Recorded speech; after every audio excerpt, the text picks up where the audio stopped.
하나님께서 우리에게 주시는 말씀은 신약성경 고린도후서 12장 7절에서 10절까지의 말씀입니다.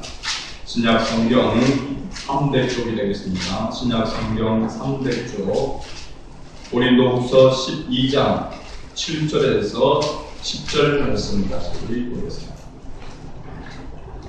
따라서 우리 같이 7절부터 10절까지 한 목소리로 함께 읽겠습니다. 여러 계시를 받은 것이 지극히 크므로 너무 자만하지 않게 하시려고 내 육체의 가시 곧 사탄의 사자를 주셨으니 이는 나를 쳐서 너무 자만하지 않게 하려 하시니라. 이것이 내게서 떠나가게 하기 위하여 내가 세 번 주께 반복하였더니 나에게 이르시기를 내 은혜가 네게 족하도다. 이는 내 능력이 약한 데서 온전하여짐이라 하시니라. 그러므로 도리어 크게 기뻐함으로 나의 여러 약한 것들에 대하여 자랑하리니 이는 그리스도의 능력이 내게 머물게 하려 함이라. 그러므로 내가 그리스도를 위하여 약한 것들과 능력과 궁핍과 박해와 곤고를 기뻐하노니 이는 내가 약한 그때에 강함이라. 아멘. 할렐루야. 예수 의사 나누겠습니다. 잘 오셨습니다. 오늘 말씀의 제목을 가지고 한 번 더 인사 나눕시다. 육체의 가시도 은혜입니다. 육체의 가시도 은혜입니다. 할렐루야. 오늘 우리가 잘 아는 본문의 말씀입니다. 우리가 한 해를 시작해 가는 1월에 벌써 이제 2015년 셋째 주일을 이렇게 맞이했습니다. 매일매일 또 매 주일마다 하나님 앞에 새롭게 다짐하고 결단하는 그러한 삶이 있을 때에 우리가 좀 더 하나님을 기쁘시게 하는 그런 믿음의 삶으로 하나님께 영광 돌리게 될 줄로 믿습니다. 빙점이라는 소설을 우리가 옛날에 베스트셀러가 되었던 그런 아주 유명한 소설입니다. 저자가 미우라 아야코라고, 저는 이 책을 보다도 이 사람이 쓴 가운데 신약 에세이, 구약 에세이라고 해가지고 신약 성경, 구약 성경을 이렇게 아주 재미있게 이렇게 풀어놓은 그런 책을 읽어본 적이 있습니다. 하나님의 말씀을 통하여서 깊이 은혜를 체험하고 경험한 그것을 토대로 이렇게 기록하는 것을 보고 있는데, 원래 이 유라야코라는 사람은 몸이 성한 데가 없을 정도로, 그의 몸이 그야말로 종합병원이라고 이렇게 할 정도로 수십 년 동안 누워 지내다가 절망 가운데 있는 그에게 복음의 소식을 듣게 되어지고, 그래서 예수님을 믿게 되어지고, 예수님을 믿고 난 후 그녀가 자기 자신의 삶을 돌아보면서 매일매일 하나님께서 베푸신 그 은혜를 생각하면서 자기의 그런 어려움을 극복하여 나가고 있는 가운데 있었습니다. 그런 가운데서 하나님 주신 그런 은혜를 또 매일 일기로 이렇게 쓰면서 문장력이 내려가게 되어지고, 그래서 빙점이라고 하는 이 유명한 작품을 쓸 수 있었다라고 이렇게 이야기합니다. 예수님의 마음이 그녀의 마음을 새롭게 만들었다라고 이렇게 고백합니다. 오히려 그에게 있던 그 질병을 통해서 더 영적으로 깊이 있게 주님을 바라볼 수 있는 그런 통찰을 가지게 되었다라고 그렇게 고백하는 것을 보게 되었습니다. 우리나라에서도 이 시스템 가운데, 찬양 가운데서 나 가진 재물 없으나 그 찬양을 작사를 했던 송명희 씨 같은 경우도 어떻게 보면은 뇌성마비로서 몸도 제대로 가눌 수 없는 그런 정말 열악한 처지의 가운데 있음에도 불구하고 예수님을 만나고 난 다음에 건강한 사람이 가지지 못했던 그런 영적인 깊이, 또 어떻게 보면 아주 맑은 그러한 영혼을 소유하게 되어지는 그러한 모습을 우리가 보게 되어지죠. 그래서 우리에게 있는 고난, 또 육신의 질고, 이러한 것들이 꼭 우리에게 나쁜 것만은 아니다라고 하는 것을 알 수가 있습니다. 그리스도 안에서, 주 안에서는 이 육체의 가시가 오히려 우리를 더 주님 앞으로 가까이 나아가게 하고 더 큰 은혜를 깨닫게 하는 그러한 바로 기회가 되어진다라고 하는 것을 말씀해주고 있죠. 오늘 본문의 말씀에도 사도 바울이 자기 몸에 가시가 있다라고 했고 그 가시가 너무 고통스러워서 하나님 앞에 3번이나 간절히 기도했다라고 했습니다. 그런데 하나님께서 그 육체의 가시를 가지고 기도하는 것 가운데 하나님께서 큰 은혜를 주신 그런 내용이 기록되어 있습니다. 그래서 오늘 본문을 중심으로 해서 육체의 가시도 은혜입니다라고 하는 제목으로 함께 이 시간 말씀을 나누고자 합니다. 먼저 우리가 생각해야 될 것은 하나님은 믿음으로 사는 자에게 모든 것이 합력하여 선을 이루시는 분이심을 우리가 믿어야 될 줄로 믿습니다. 그리스도인의 자세와 태도, 삶의 모든 부분에 있어서 이와 같은 마음과 이러한 믿음으로 살아갈 때에 우리가 하나님의 뜻을 발견하게 되어지게 되고 그러므로 하나님 앞에 기뻐하고 감사하게 될 줄로 믿습니다. 로마서 8장 28절 말씀 우리가 항상 기억해야 될 그런 말씀이죠. 우리가 알거니와 하나님을 사랑하는 자 곧 그 뜻대로 부르심을 입은 자들에게는 합력하여 선을 이루느니라. 모든 것이 합력하여 선을 이루느니라. 할렐루야. 네. 하나님께서 하나님의 뜻대로 부르심을 받은 자, 하나님의 택한 자들은 모든 것 가운데에서 하나님께서 선을 이루신다라고 하는 것이죠. 그러니까 그리스도인의 실패는 실패만으로 끝나는 것이 아닙니다. 그리스도인의 고난은 고난이나 고통으로만으로 끝나지 않는다라고 하는 사실입니다. 하나님께서 반드시 하나님이 뜻하신 바대로 이루시고자 하는 그런 뜻이 있다라고 하는 것을 말씀해주고 있는 것이죠. 불신앙의 사람들이 예수님을 십자가에 못 박아 죽였습니다. 그러나 예수님은 그 십자가를 통해서 온 인류의 죄를 대속해 줄 수 있는 하나님께서 만세전부터 구원하시기로 작정된 하나님의 자녀들을 구원하신 죄 사함을 받을 수 있는 통로로 역사하신 것을 보게 되십니다. 바울이 예수님을 믿기 전에는 예수님을 믿는 자들을 잡아가두고 그래서 어디 보면은 하나님의 나라를 회방하는 자, 주님의 일을 박해하고 앞장서서 회방하는 자였지만은 그가 예수님을 만남으로 말미암아 부활하신 주님을 만남으로 말미암아 완전히 새롭게 되어져서 오히려 그리스도를 위해서 자기의 모든 것을 다 바치는 또 그리스도 안에서 자기를 보니까 죄인 중에 괴수였다라고 하겠습니다. 자기는 올바르게 살아간다 생각하고 자기는 잘 살아가는 것이다. 자기는 이렇게 살아가면 성공하는 삶이라고 생각했지만 그리스도 안에 들어와서 자신을 보게 되어지고 세상을 보게 되어질 때에 완전히 다른 모습이었다라고 하는 사실입니다. 우리도 그리스도 안에서 우리 자신을 볼 수 있는 그런 은혜가 있기를 바랍니다. 여러분 예수님의 수제자였던 베드로도 마찬가지죠. 그렇죠? 베드로도 나름대로 보면은 앞장서서 나서기를 좋아하고 자기를 드러내기를 좋아하는 그러한 모습이었습니다.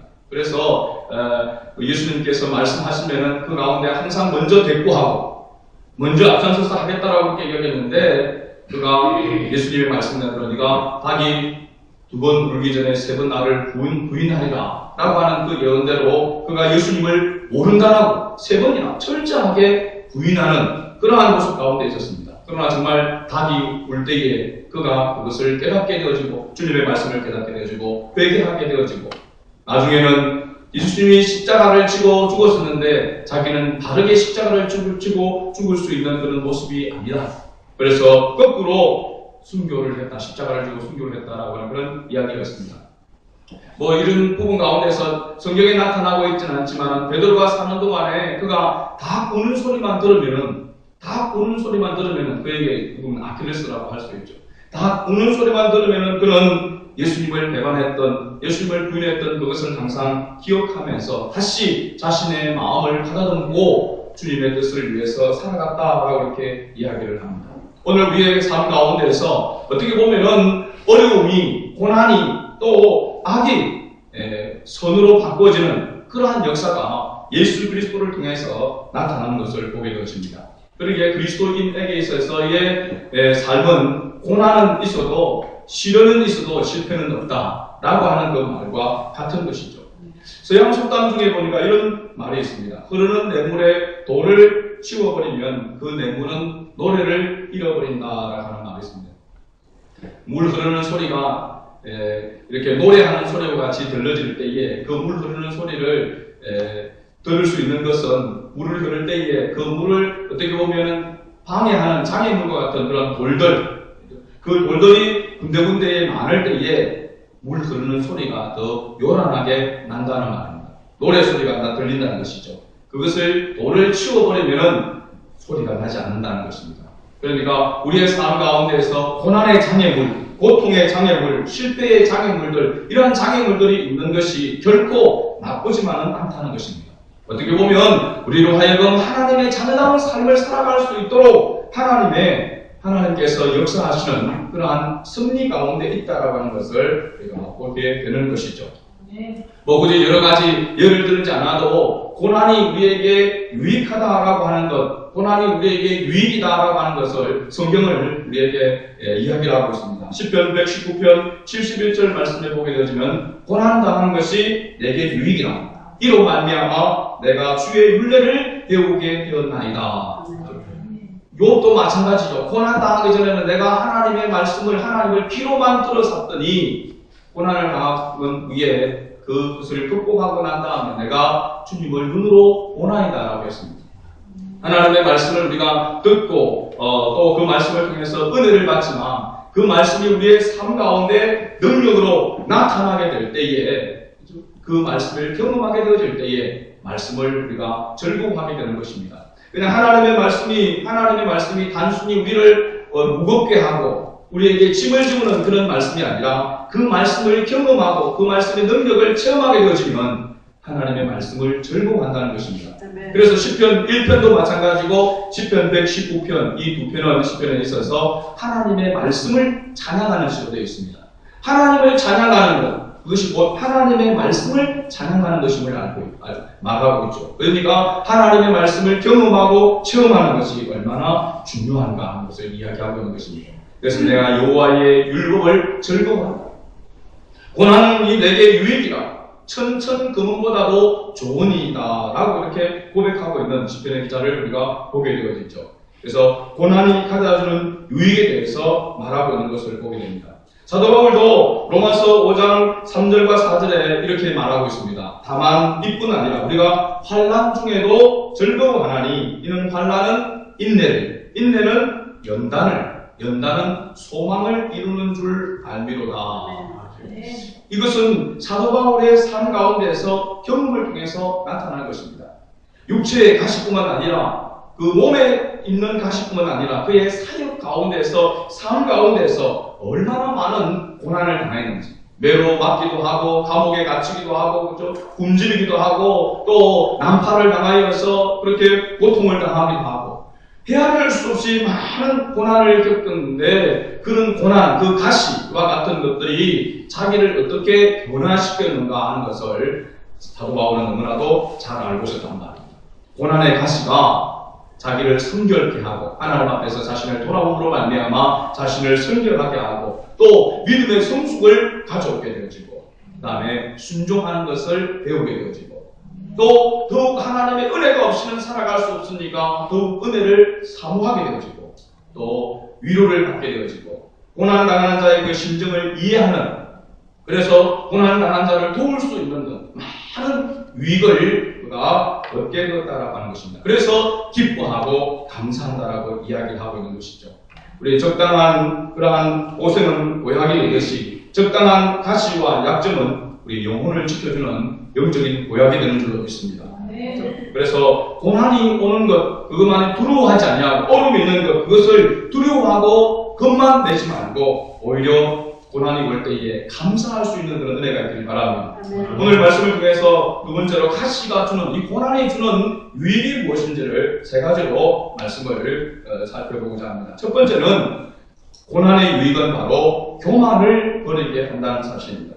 오늘 우리가 읽었던 말씀을 보게 되어지면 이 육체의 가시가 바로 사도 바울에게 있어서 무엇하지 않게 하기 위함이라고 이야기하고 있습니까? 자만하지 않게 하려 함이라.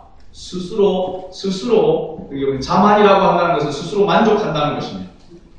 스스로 교만하다 하나님 없이 만족하는 것은 바로 이것이 교만인 줄로 믿습니다. 하나님 없이 만족하는 것 이것은 교만입니다. 사람의 힘으로 자기의 힘으로 될 수 있다라고 생각하는 것 자체가 바로 교만이라고 하는 사실입니다. 그리고 보면 사도 바울은요 가지고 있는 그런 능력과 배경 모든 것들을 다 보게 되어지면은 어느 사람 앞에서도 그야말로 뒤처지지 않는 그런 모든 조건들을 가지고 있습니다. 그럼에도 불구하고 그는 하나님 앞에서 자기 자신의 연약함을 보게 되어집니다. 본문 말씀 우리가 읽지는 않았지만 이 12장 1절과 2절에 보면은 사도 바울이 어떤 경험을 했는지에 대한 그런 부분을 이야기하고 있습니다. 주의 완성과 계시를 그가 보게 되어질 때에 2절에 보게 되어지면 그는 14년 전에 셋째 하늘에 이끌려 가는 자라라고 이렇게 이야기하고 있습니다. 자신이라고 드러내고 있지 않지만 3절을 이야기하고 있지만은 성경은 여기서 바로 사도 바울 자신이 이와 같은 경험을 했음을 이야기하고 있습니다. 왜 이렇게 표현을 하고 있는가 하는 것은 바로 자고하지 않기 위해서, 교만하지 않기 위함이다라고 하는 것을 이야기하고 있는 것이죠. 그에게 육체의 가시를 준 것은 자만하지 않도록, 교만하지 않도록 하기 위한 하나님의 섭리였다는 것입니다. 동시에 하나님의 능력이 임하는 통로가 바로 이 가시였다는 것이죠. 그래서 우리가 사람이 무엇을 성취하고 높은 자리에 앉게 되어지면은 거기에서 교만하기가 쉬운 것입니다. 지금 우리나라 정치의 가운데서 보면은 청와대에 있는 사람들 때문에 지금 말도 많고 탈도 많습니다. 그 자리에 오르기까지, 그 자리에 가기까지 얼마나 많은 수고와 노력이 있었겠습니까?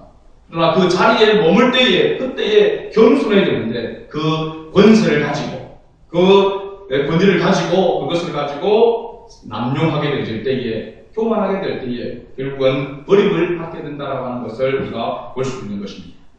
하나님은 우리에게 고난을 통해서 육체의 가시를 통해서 하나님 우리 자신을 낮추시기를 원하시고 더욱 주님을 의지하고 주님을 바라보도록 하기 위한 하나님의 섭리가 있다라고 하는 사실입니다. 그래서 사도 바울은 나의 나됨은 하나님의 은혜라고 이렇게 고백했습니다. 끊임없이 예수 그리스도를 높이는 그런 삶을 살아갔던 것을 보게 되어집니다. 한순간이라도 자기 자신의 자기 모습을 바라보면서 주님 안에서 자기 모습을 바라보지 아니하고 자기의 세상적인 모습을 바라보게 되어지면 여지없이 무너질 수밖에 없는 것입니다. 사도 바울이 가는 곳마다 얼마나 능력이 나타났습니까? 그의 손수건만 만져도 사람들이 병고침을 받는 그런 역사가 일어났습니다. 이런 권세, 이런 권위, 이러한 은사가 나타나게 되어지면 사람들은요, 그게 줄을 서게 되어지는 것입니다. 인산들을 이루게 되어지는 것이죠. 옛날 우리 한국 교회 사회도 보게 되어지면 은사자들이 많이 일어났습니다. 교회 안에 하나님께서 많은 은사를 이렇게 주셨습니다. 그래서 병을 고치고 또 신유의 은사들을 이렇게 주시고 해서 정말 교회가 하나님 은혜 가운데 성령의 그런 놀라운 폭발적인 그런 역사가 일어나던 그렇게 하나님께 은혜를 주셨습니다. 그런데 지금 와서 이렇게 보게 되어지면 그렇게 많은 은사를 받았던 사람들이 그 마지막 끝이 아름답게 정말 하나님 앞에 영광 돌리는 그러한 모습으로 끝맺음을 가졌는가? 그렇지 못하다는 사실입니다. 하나님이 주신 은사를 가지고 하나님이 주신 그 능력을 가지고 마치 자기의 것이냐 착각하게 되어지고 많은 사람들이 높이게 되어지고 많은 사람들이 따르게 되어지니까 그만 교만하여지게 되어서 은사도 없어지게 되어지고 은사가 사라지니까 인위적으로 그것을 만들어서 마치 은사가 있는 것처럼 그렇게 사기를 치는 그런 모습이 되어지고 그래서 결국은 마지막에 끝이 좋지 못한 그런 모습으로 전락한 그런 것을 통해 가지고 또 이단들이 나타나게 되어지고 하는 그런 모습을 우리가 살펴보게 되어집니다. 하나님이 주신 것들 우리가 많은 것을 하나님께 사실은 받았습니다. 또 많은 것을 받기를 원합니다. 그러나 교만하게 된다면 그것으로 인해서 교만하게 된다면 하나님의 은혜에서 떠나게 되는 것입니다.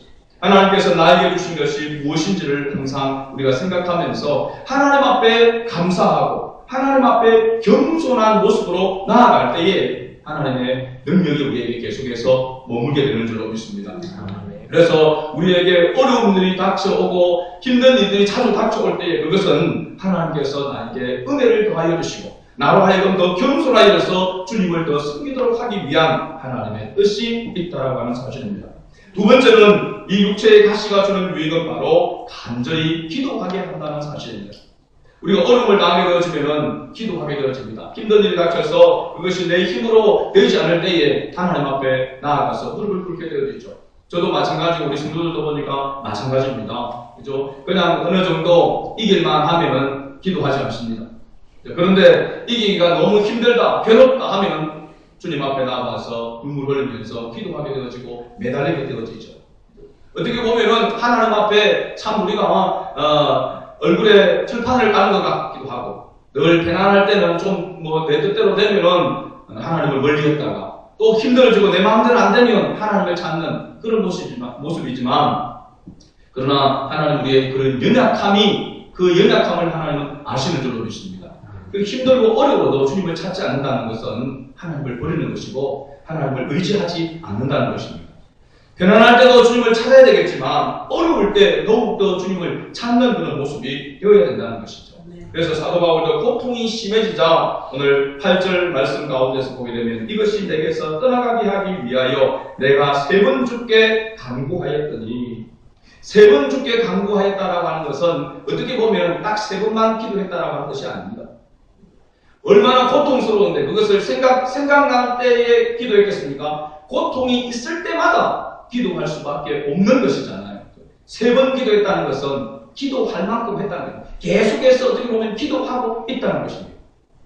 3번 기도하고 나서 네 은혜가 네게 족하다라고 주님께서 말씀하신 이 응답을 받고 나서도 기도 안 했을까요?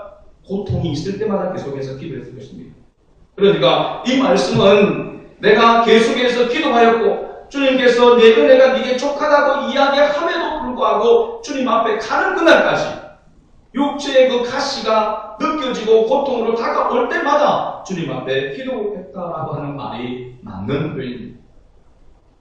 너무너무 고통스럽고 힘든 일 가운데 있을 때에 하나님 앞에 나와 부르짖는 것. 그래서 너는 내게 부르짖어라. 이 부르짖는다라고 하는 것은요, 그냥 보통 마음에서 우러나지 않으면 부르짖지는 잘 어렵습니다. 그냥 우리가 주님 세 번 잡고 동성으로 기도합시다, 주여! 라고 이렇게 해가지고 그냥 이렇게 큰 소리로 기도하는 것, 그게 부르짖는 기도만 아닙니다.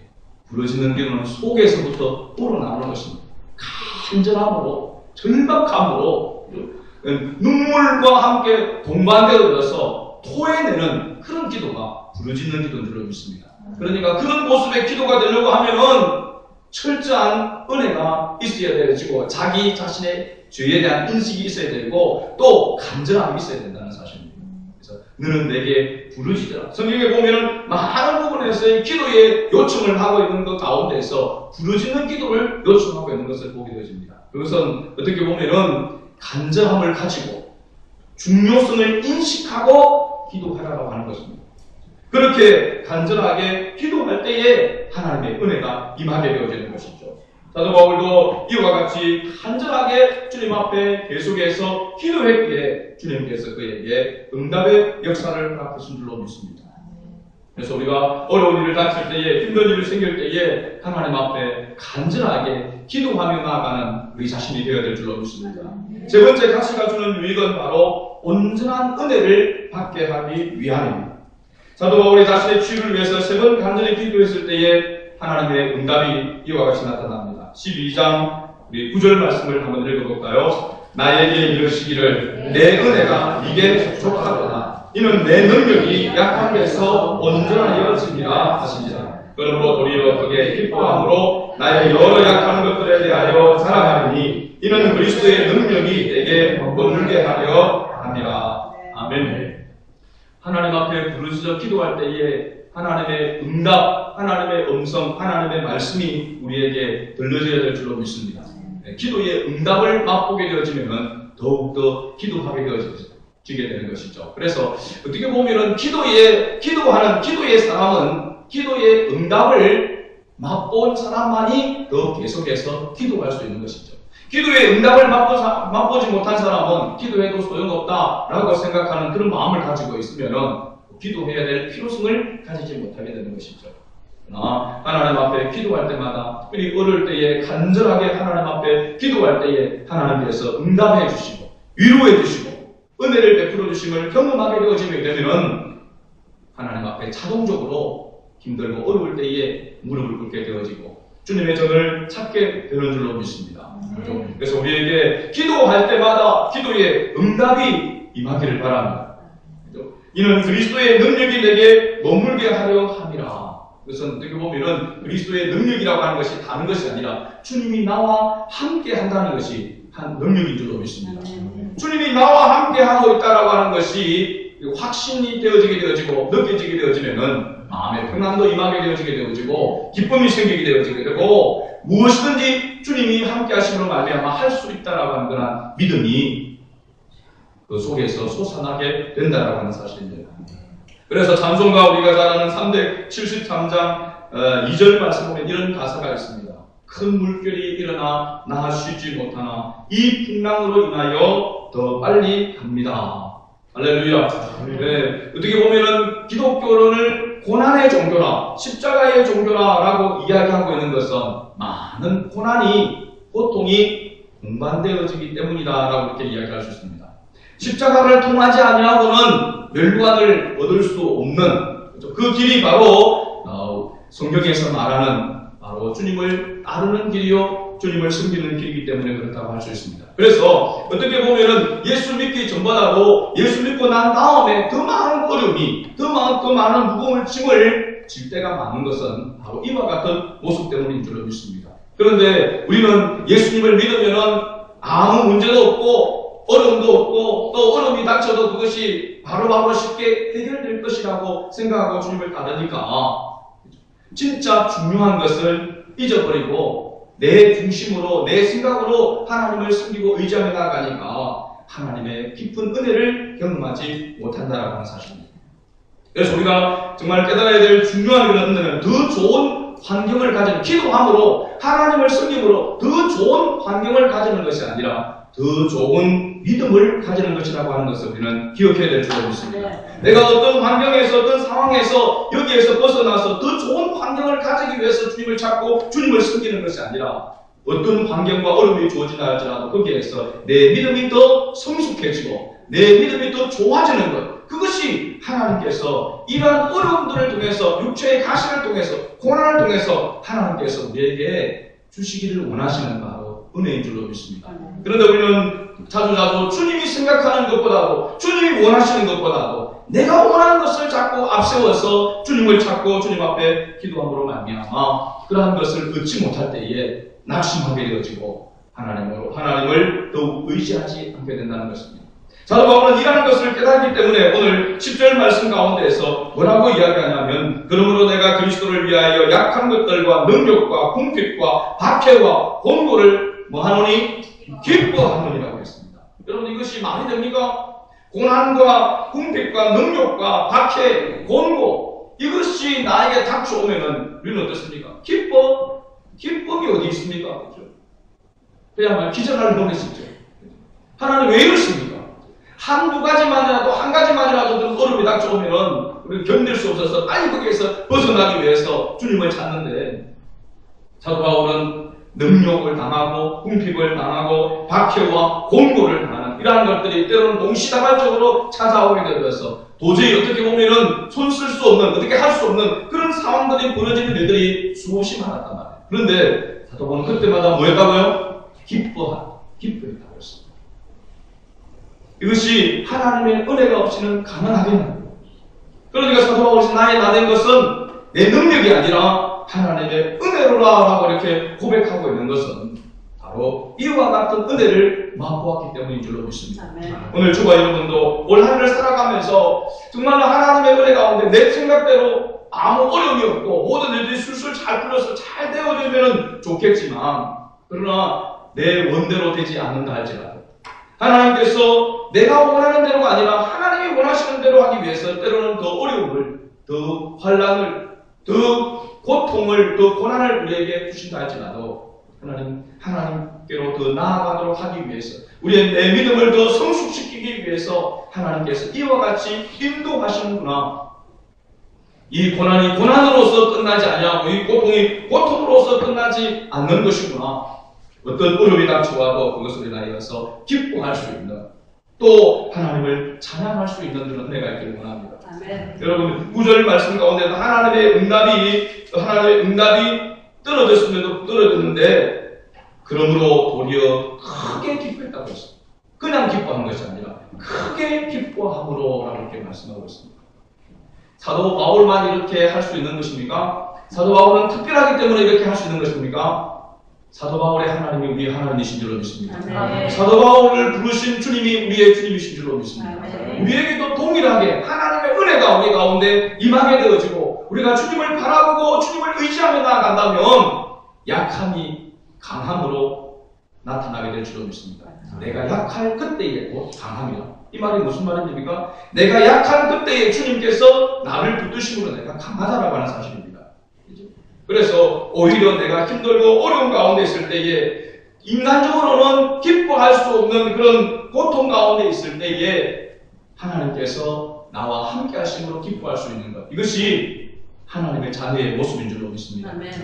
2015년을 살아가면서 우리에게 이와 같은 은혜가 있기를 원합니다. 아멘. 여러분, 무슨 일이 생기고 힘든 일이 생기고 어려움이 생기면 그냥 아이고 죽겠네, 왜 이러느냐 라고 단식하기 전에 하나님께서 이 일을 통해서 이루실 일이 무엇인가를 생각하면서 이 육체의 가시, 여러 가지 여러 모양으로 우리에게 다가올 수 있습니다. 이것이 바로 은혜라고 하는 것을 우리가 기억할 때에 기쁨으로 받아들일 수 있는 은혜가 있기를 바랍니다. 그리고 찬양하며 나아갈 수 있기를 바랍니다. 감사하며 나아갈 수 있기를 바랍니다. 그럴 때에 우리의 약함이 강함이 되어지고 우리를 통하여 주님의 영광이 나타나게 되는 줄로 믿습니다. 우리 사천성학교의 우리 모든 성도들의 삶 가운데서 하나님이 능력으로 나타나는 그런 은혜가 있기를 주의 이름으로 축복합니다. 아멘.